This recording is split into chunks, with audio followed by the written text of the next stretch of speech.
Get us started. Hi, everybody. Welcome to our team call. I thought I had like 3 more clicks before it would actually start recording, but no, it happens right away.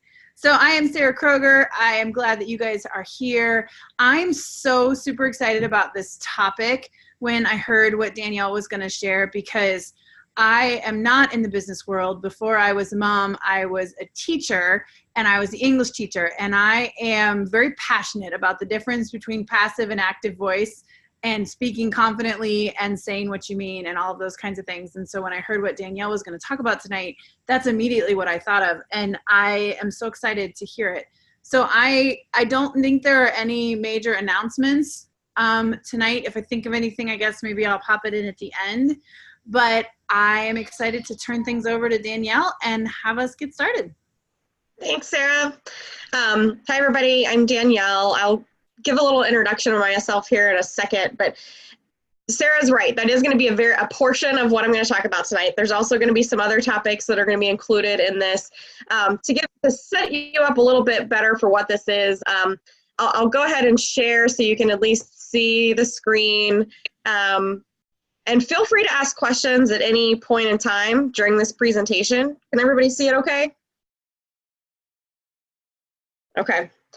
So a little bit about me. So I am an engineer by trade. So you want to talk about Emerald? I'm probably Emerald on steroids, but I am very heavily Ruby as well. And so it's an odd combination at times, depending on the day.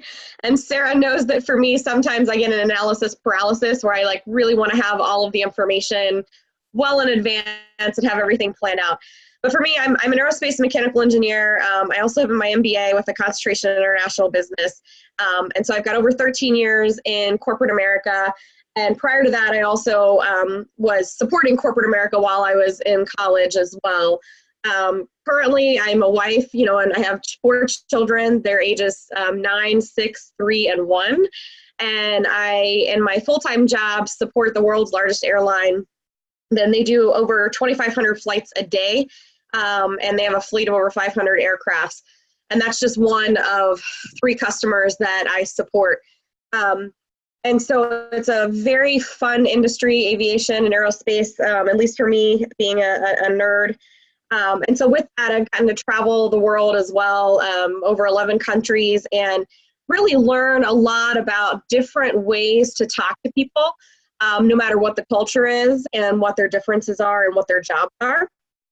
And so that's part of what this is. So I took this training. I was able to be nominated for this training. What they did is they have a list of what they call at where I work, they call them high potential employees. And so if you're considered a high potential employee, you could potentially be nominated for this training. This training that I'm going to share snippets of was actually called Leadership Practices. And what it was a full 2-day training. You had pre-work, and then to be honest, for the next 23 weeks after that, you have to engage on a weekly basis regarding these different topics. So I'm just going to share snippets of this as best I can in the next 20 minutes. And feel free to stop me at any point. I'm probably going to have a hard time watching the questions that are coming in via text. So Sarah, if you see one pop in, stop me and let me know. With that, I'll move into the training. We'll get started. We're going to talk a little bit about questions to ask yourself, right? So this kind of gets into the self-reflective part of, are you committed to being a leader, a coach that creates the future and inspires the people around you? Is there a strong foundation of trust within your teams and clients? Are you practicing the listening skills to produce breakthrough results? And I really want you to think about breakthrough results, right? What does it mean to break through? So if you can think of, what does the word breakthrough mean to you? This is an interactive discussion, guys, so I'm going to expect you to tell me, what do you think breakthrough means to you? Crickets. Like reach their goals, have success with the products. Okay. What could be another breakthrough?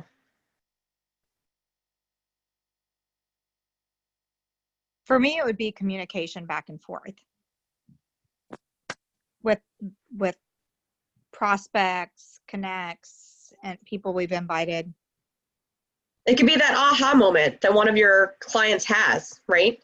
That suddenly helps them to get to that next level, right? And we've talked about this in different forms. Is it the suddenly it clicks with them as to what their issue has been for a while, right? Or what their barrier has been. And so the next part of this is also about building the team, right? Are you developing the people around you to produce those breakthrough results, right? So are you setting up the teams and the people that you work with for success? So in order to help us with these questions, we have to do a little bit of a self-assessment of where we are with our learning, okay? So we're going to talk about know, don't know learning. Has anybody ever heard of this before? Okay. So if you've heard of it, bear with me. So there's a portion of this circle, which is the part you know, right? I'm an aerospace and mechanical engineer. I know that. There's the next portion of it, which is the part that I know that I don't know, right? I know that I don't know the difference between A2 milk and whatever the other kind of milk is that Sarah's always trying to tell me about, and I keep forgetting. But then this whole other big section is the don't know that you don't know it, right? And when you really think about how most of us are, there's a lot more out there that we don't know that are contained in the know and the know we don't know. So I know this can be a little bit confusing talking through, but really that giant section of the don't know that you don't know is where you need to have courage. You need the choice. You need the curiosity, right? You really need to make sure that you're pressing that curiosity button when you get into that section and not the panic button. And that's where, even for me coming into coaching with Beachbody, I really started to panic sometimes, especially in having conversations with people, or when the topic of inviting to coaching comes up. I still find myself sometimes struggling with the curiosity button instead of the panic button. So I don't know if anybody else can relate, but that's me, right? That's what I was struggling with.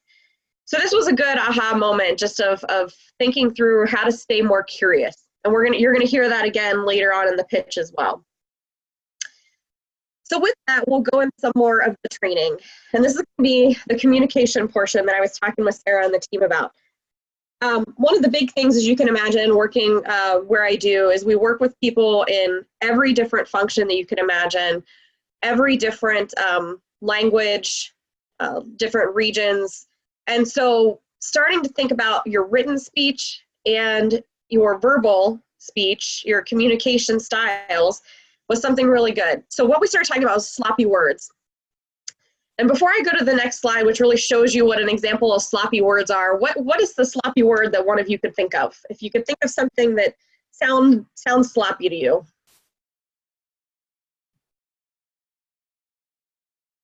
Like saying maybe, or might, or I think, or could. Those kinds of things are what come to my mind. Yeah, exactly. And so here's a list of some of the words that I really want you guys to practice removing from your vocabulary. So the word but. Has anybody told you, you did a great job, but I would have really liked to seen something else? So what did they say when they said but? They just discredited the entire beginning of their sentence, right? And so we're going to talk through soon what are some things you can replace this with. In the meantime, I'll go through the rest of these. However is just a fancy but, right? So when you tell somebody again, you did a great job, however, well, you just gave them a fancy but. It's the same thing.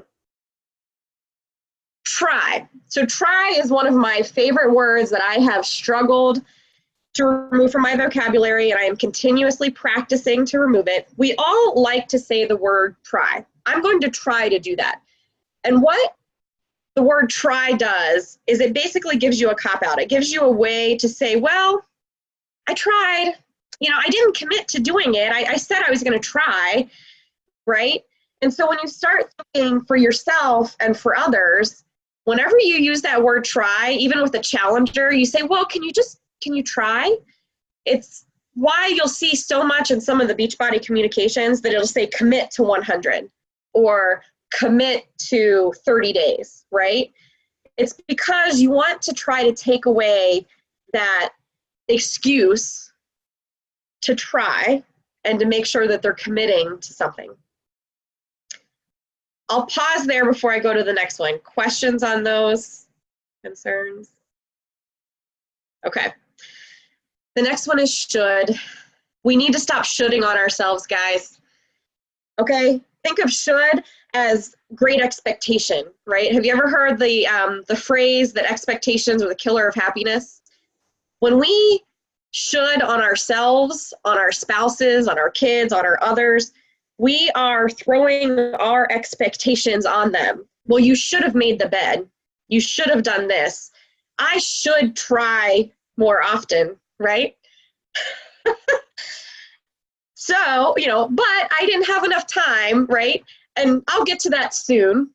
I mean, I'm probably throwing out phrases that some of you are saying, I've said that before.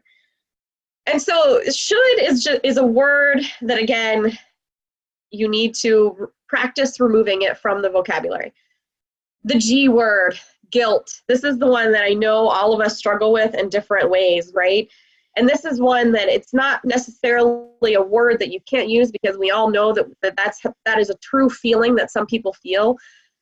But we really need to work to try to remove the word guilt and know that you have to ask yourself the question, are you choosing or are you chasing? Right? Are you choosing or are you chasing? And so sometimes when you've made the mental mind shift that I'm choosing something, the guilt decreases. Maybe it won't always go away for you. Maybe you'll still have that nagging feeling, but knowing that you're making a choice sometimes can help that. The other one that bothers me nowadays is people who come to you and say, I'm just so busy. Is that, if somebody were to come up and they were to ask you what word best describes you, would you want them to say busy? Right? Is that how you would want people to make sure that they knew? Is that your brand you would want people to share? The next one is soon. I'll get to it soon. For me, this one bothers me more so, I think, especially in corporate America, because when we're doing big projects that we know have deadlines or things that we need to get that's going to help a customer, for example, I really want to know a date. I want to know a timeline. Maybe it's not tomorrow. Maybe it's, hey, I can't get to that today. I'm going to get to that in 2 weeks. I want to make sure that I'm forecasting and telling you I'm going to get to it on this date, and then making sure that what you say. The next one is just and that. So just and that are ones that you see in written communication a lot, and where it'll say, well, it's just this. And when somebody says that, it's like it's downgrading the effect of what you were talking about, right? Well, it's just work. Okay, well, work pays the bills, right? Work sometimes is what people hopefully are passionate about. It's it's the subject. So and then that is one that I didn't realize how much I use it in written speech or written communication until I started rereading some of what I was writing. And so when I say the word that, this comes into be more specific, right? It's saying we are going to do this, as opposed to, well, we talked about that. Well, what did we talk about? We actually talked about this program and this particular set of resources that's going to help you. So that's really what the next slide talks about, is how can we replace sloppy words.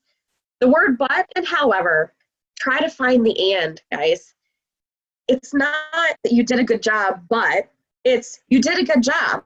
And I'd love to see you also put this in next time, and it's going to be amazing, right?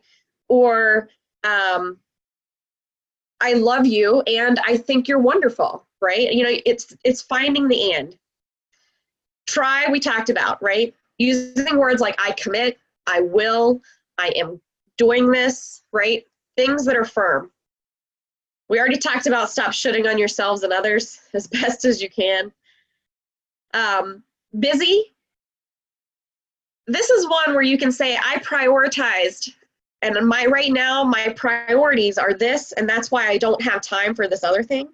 Because one of the things that we were taught, especially in this class, is that leaders decline as much as they accept, right?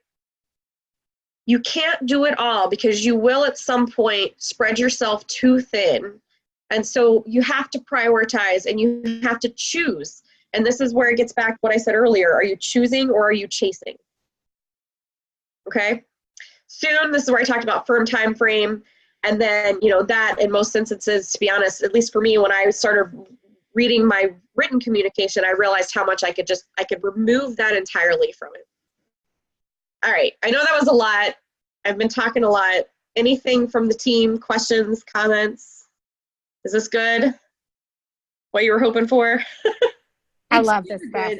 Yeah, and it gives us a specific list of things. And I don't know if you can see the chat. There's just been a lot of examples. People are sharing lots of examples. They're not questions so much. Okay. Well, but it's just examples of things that they could say.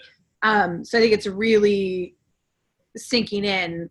And I think you're right. You don't realize how often you say these things. And I think a lot of times it is born out of, at least from a Beachbody perspective, it's born out of not wanting to offend or hurt feelings or those kinds of things, but you actually end up hurting your business when you can't confidently say to someone, you have this goal and here's what will help you with that goal, versus saying, well, maybe we could try to blah, blah, blah. And when you give people these specific replacements, it really changes things. Okay. No, thanks. And like I said, if you guys need, the goal here is to practice, right? And that's why when we say try, say I'm practicing. You could even say that, right?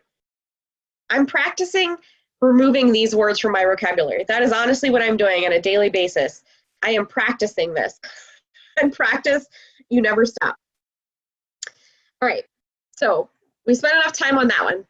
I talked through this. This is an important one. Finding the and. Not just on the words that are but and however, but the old practice of the way people think through is, what do they want? What should I do? Right? The new practice I want you to think about is, what do I want? What do they want? How do I create the and? And I know that you'll hear it later on in the pitch here, but creating the and in our business for Beachbody in particular is one where you have to truly listen to what it is that they're saying, right? You need to listen to what they're saying and meet them where they are. I know you've heard Kelly and others say that as well. And acknowledge people for who they are and what they are in your life. And so that is how you can help create the end. It's not going to be an instant thing all the time. You might get lucky and maybe it happens for you once in 5 minutes, but in most of these instances, it is going to take time. And that's a good thing. So this kind of goes into the listen for understanding and empathy. Sarah, I know you posted this video about, it's not about the nail. I was going to show it. I'm not sure if we really have time to show it. Everybody needs to watch it. Just post it in the team page because, oh my gosh, it's the best video ever. I'll post this video. It's a really short video, guys. So I mean, it takes all of, I think, 2-3 minutes, not even to listen to it. But this is something that actually can help in your personal life with your spouses, with your kids, with your coworkers. Is, what are you listening? So when somebody comes to talk to you, sometimes our natural brain will want to say, you clearly want me to help you with that, right? You want me to provide you a solution. And sometimes just starting the conversation with, do you want me to hear, help, or handle, can change the way that you're communicating with your spouses and with others. Because we talk, and a lot of this training that I'm not going to go into during this class was about the difference between managing versus leading versus coaching versus counseling, right? And so it was going through all of those different things and what the different levels are. And so this one was one where if you really want to get to be a leader and a good coach, understanding what it is that the expectation is of that conversation that you're having at the time. Do you want me to hear, help, or handle? Really simple question, and it can help you to not jump to conclusions and not automatically jump to the, you must want me to handle that for you, right? Or sometimes somebody just wants to vent. They just need to talk to you. And so they just want you to hear them. They really do. just, quiet, listen. Coaching is high ask and high listen. So this class was, to be honest, a large, I would say 75% of the class was about coaching. Listen for points of view, not right or wrong. That can help you as well when you're having these. And then this is where we get back to, are you listening? Are you multitasking? And are you present? When you are having these conversations, you can help, and I'll talk about it here a little bit, by forecasting as well. If somebody comes to you and you are really in the middle of doing something else, like, hey, I'm changing a diaper right now. If you come back to me in 2 minutes, I will be done changing this diaper and I can give you my full attention, right? And so it's, again, setting that clear expectation, that forecasting of, I cannot be fully present with you at this moment because of XYZ reason. If you come back to me, later, or if you call me, or whatever it happens to be that's working in your situation that can allow you to truly be fully present with that person, will make a lot of difference. The other thing for coaching and listening for understanding is it fact or interpretation? And so asking questions as well to determine whether something is really fact or interpretation. And this is one where leaders need to deal in as-is reality. And so talking through what is as-is reality? What is reality? What is reality for you? What is reality for me? And then understanding the difference between fact and interpretation. And then the last one is one that really can help us long-term. Am I creating a future in my conversation, or am I reliving the past? And so creating topics and questions and things that will help them think about that future state. And that's why I know some of the discussions that Kelly and Sarah and everybody's had before is about, where do they want to be in 6 months, 4 months, 3 months, right? It's creating that future continuously in your conversation.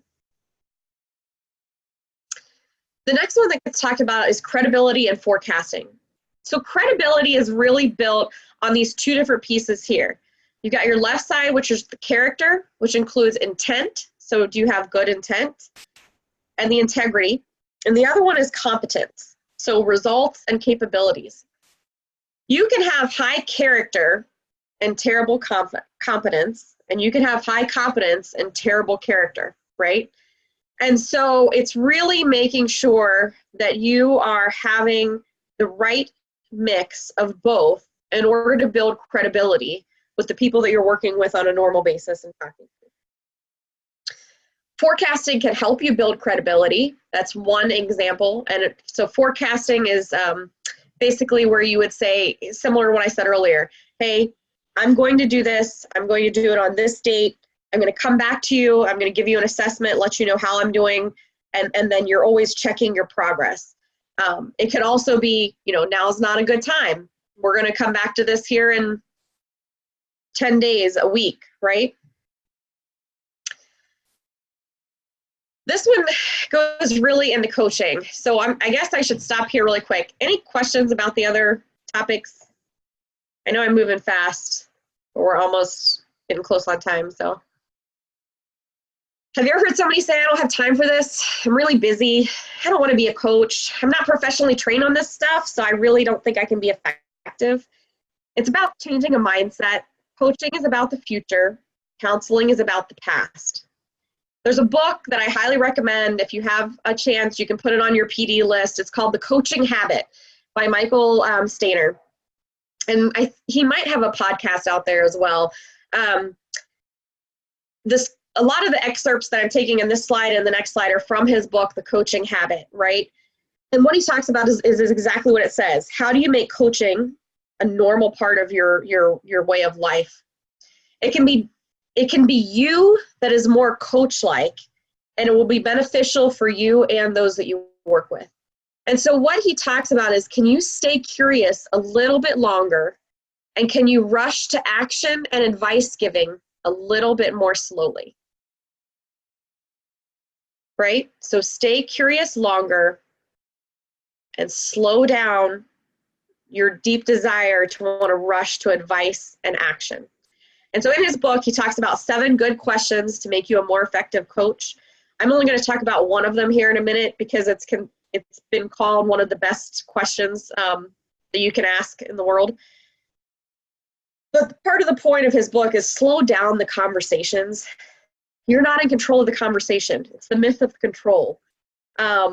Make sure you're slowing them down and asking questions and slowing yourself down.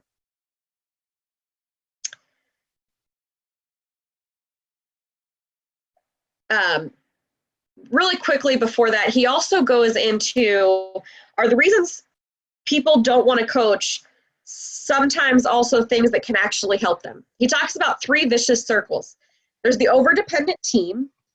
So the way that he talks about the overdependent team is he said, the more they come to you for more advice, you keep giving them more advice. So then they come back to you for more advice. And so you end up training them over time to not take initiative themselves. And you basically disempower your team. And you've turned yourself into the bottleneck because you've made it such that you're the one that's always coming, that they're coming to you for advice, and you're always giving advice. Okay? The second one is the sense of overwhelm. I know I felt that plenty, that's for sure. The more you take on, the more you lose focus. You feel like you're working all the time. And the more you lose focus, sometimes the more you take on, because that's just what you get into this habit of doing. And then the third vicious cycle is the sense of disconnect.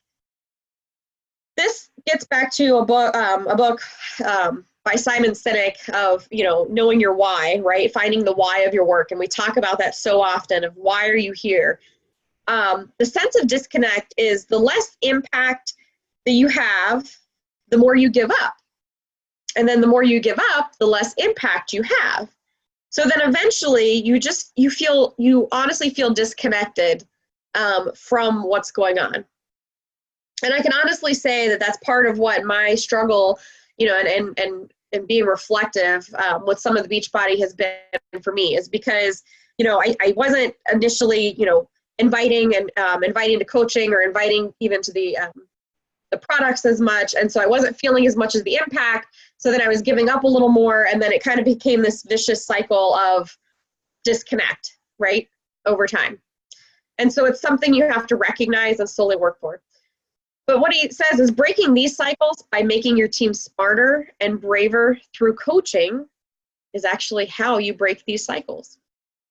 You coach, you continuously ask questions, and you ask the right questions to help them learn themselves and empower themselves. This is the one that I absolutely love. It's the advice monster. How many of you have an advice monster? I know I do. Does anybody else have an advice monster? So I'll tell you what an advice monster looks like. An advice monster looks like somebody starts talking and you're like, ooh, I know. I definitely know what they need. And you stop listening because you think you are so sure that you've got the answer to their issue. There's a reason for the advice monster, right? It's because we've been taught over years that to bring value, you need to be the person who jumps in with the answer, right? And the solution. Think about it in school. Think about it in other things you've been in, right? You're taught that you're supposed to jump in. Sometimes that is right. Sometimes that's okay. Giving advice, though, is a massively overdeveloped muscle. Staying curious, on the other hand, tends to be an underdeveloped muscle for most of us. And so you need to start recognizing your advice monster. Someone who's been talking to you for less than 30 seconds, you probably really don't know it all. The most effective thing that you can do as a leader or as a coach is for you to be more coach-like and ask good questions and help them keep ownership. The goal is to help them keep ownership, okay?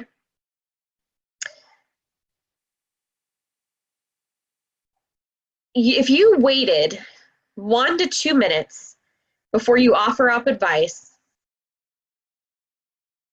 it gives them, even that 90-second pause, it gives them time to think through, right? And yes, keeping ownership means that they're actually going to do the things that you're asking them to do.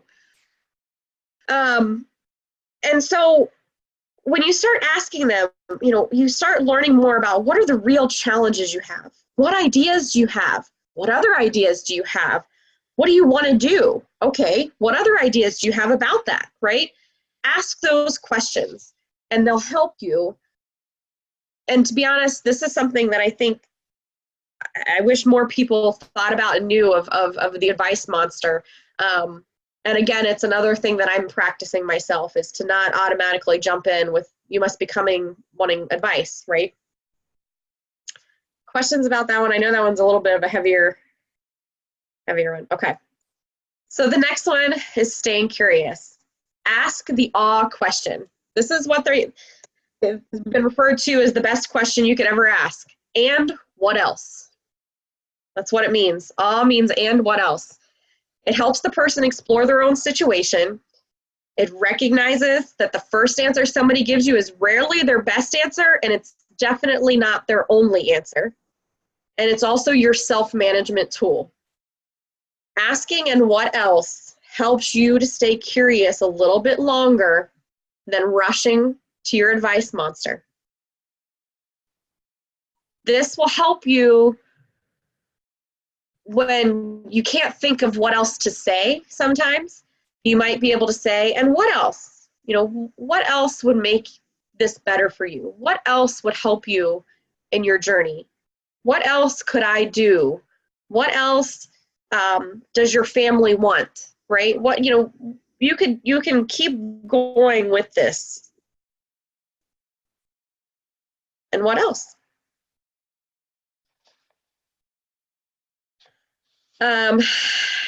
Okay, be fully present. I won't harp on this one too much. Oops, I meant to delete that, sorry. But be fully present, actually listen. Don't think about pre-preparing your question. And then I meant to delete the second part because I moved it to a different part of the pitch, so you can ignore that. Are there questions? That was pretty much it.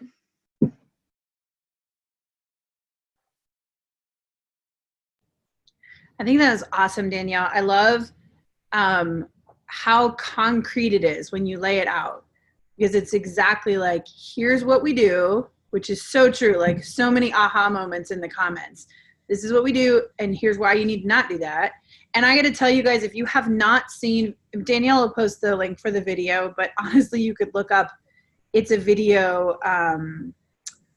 with the nail. It's not about the nail, yeah. It's not about the nail. If you just look, it's not about the nail. It's probably the best video I've ever seen about two people talking to each other. It's incredible.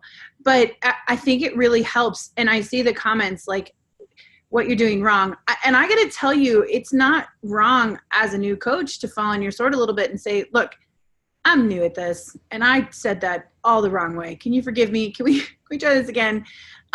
Because that shows the people you're talking to that you don't have to be perfect in order to do this either.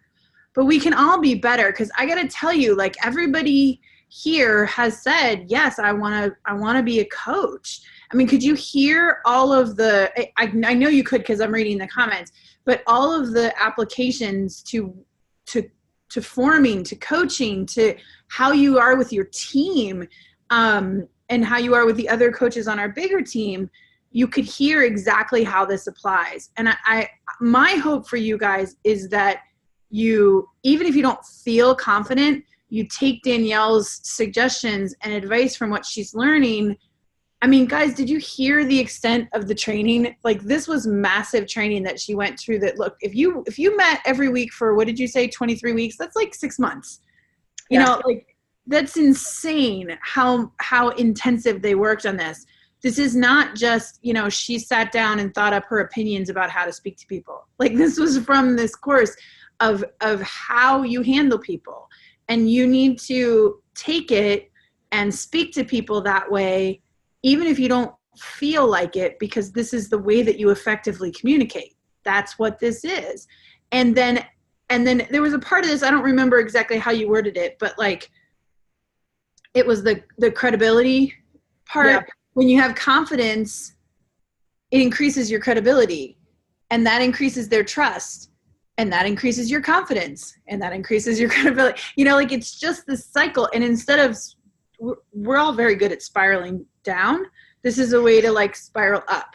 You can create that good cycle because you've been given these tools. So I really hope that you will take that, because all of us here as coaches, on some level or another, felt like this was a worthwhile endeavor.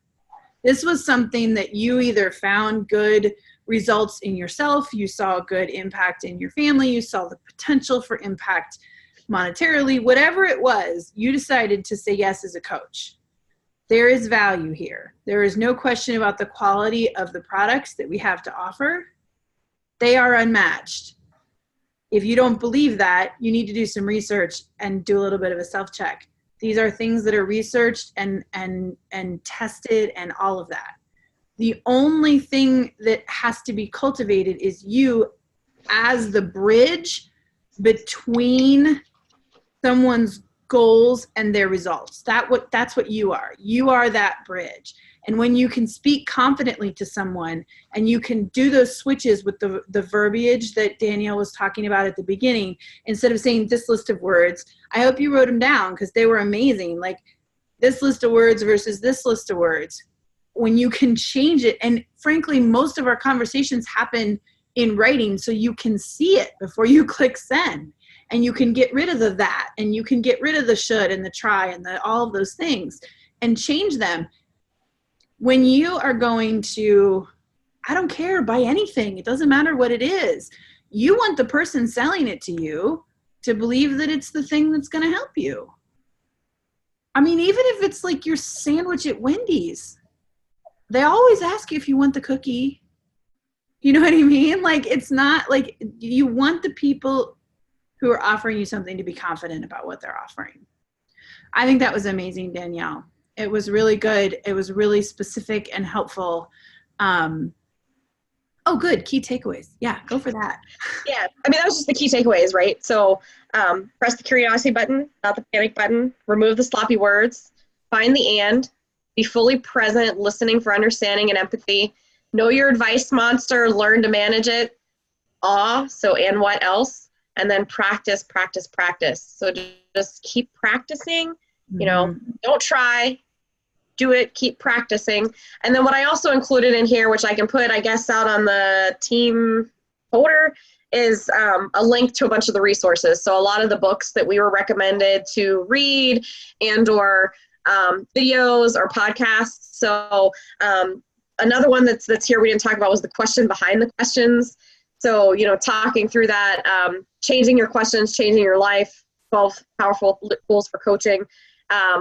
If you've not listened to Brene Brown, she's got a lot of podcasts out there as well about the gifts of imperfection, the power of vulnerability.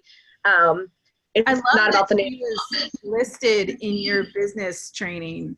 She's incredible.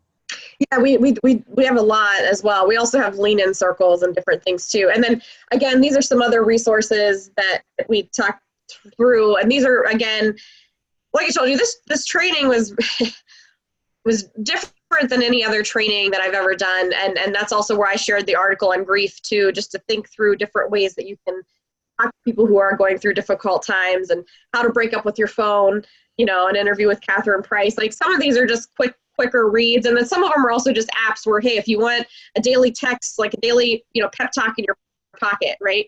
Like it'll just send you a little motivational quote every day if people are, you know, want that sort of thing. But I included that as well.